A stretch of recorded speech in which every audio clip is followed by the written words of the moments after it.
오늘의 말씀은 창세기 7장 17절에서 24절입니다.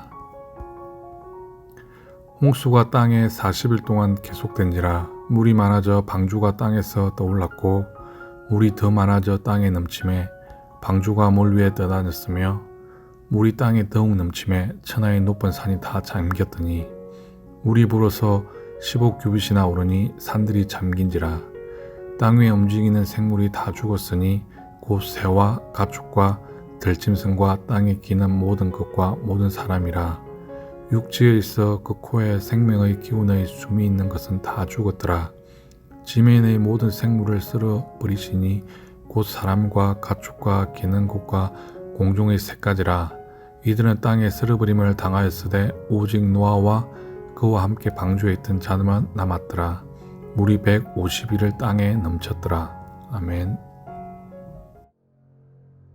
방주의 문이 닫혔습니다.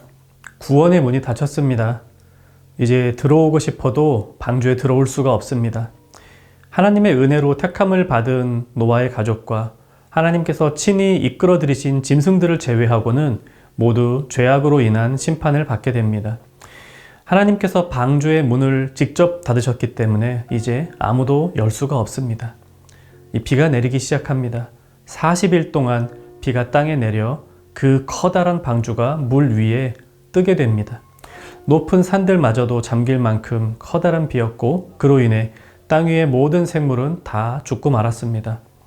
물은 150일 동안 땅에 넘침으로 어떤 피조물도 땅 위에서 살아날 수가 없었습니다. 어떤 피조물도 심판을 벗어날 수가 없었습니다.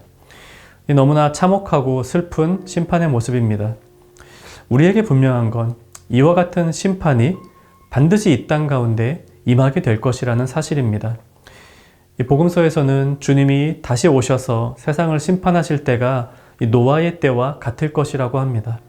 마태복음 24장 38절 홍수 전에 노아가 방주에 들어가던 날까지 사람들이 먹고 마시고 장가들고 시집가고 있으면서 홍수가 나서 그들을 다 멸하기까지 깨닫지 못하였으니 인자의 임함도 이와 같으리라.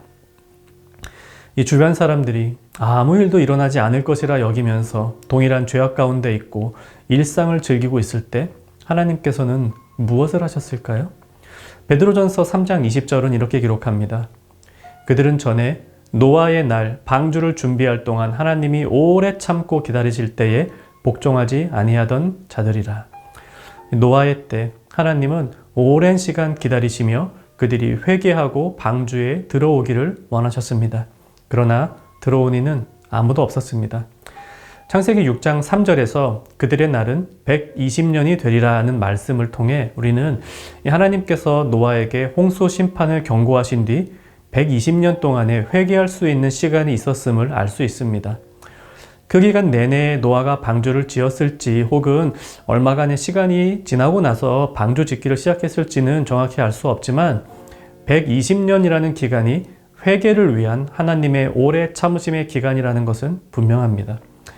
이 기간 동안 하나님은 노아와 방주를 통해 그들에게 회개의 메시지를 주시며 그들이 돌아오기를 기다리셨습니다. 이것은 오늘 우리에게도 똑같습니다. 하나님께서는 그리스도 위에 교회를 지으시고 사람들을 교회로 부르십니다. 그러나 노아의 때와 같이 많은 이들이 교회로 들어오지 않습니다. 하나님의 심판의 때는 다가오지만 사람들은 그들이 종사하는 일들에 매진하며 하나님의 정의를 무시합니다. 노아의 때에 노아를 사용하여 구원의 메시지를 전하신 하나님은 지금 우리 교회를 통하여 그 메시지를 전하십니다.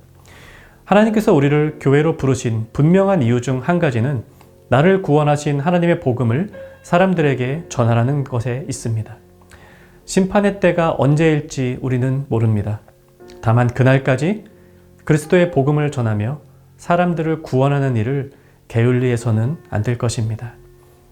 말씀 생각하며 함께 기도합시다. 하나님을 알지 못하는 이웃, 친척, 가족들에게 이 복음이 전해지게 하소서.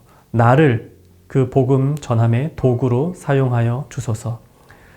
하나님의 정의와 사랑이 짓밟히는 이 현실을 보면서도 우리가 교회로서의 사명을 포기하지 아니하고 묵묵히 감당하게 하옵소서. 오늘 하루 이 복음 전하는 노아와 같이 사명을 다하는 청년 가족의 삶이 되기를 간절히 바랍니다.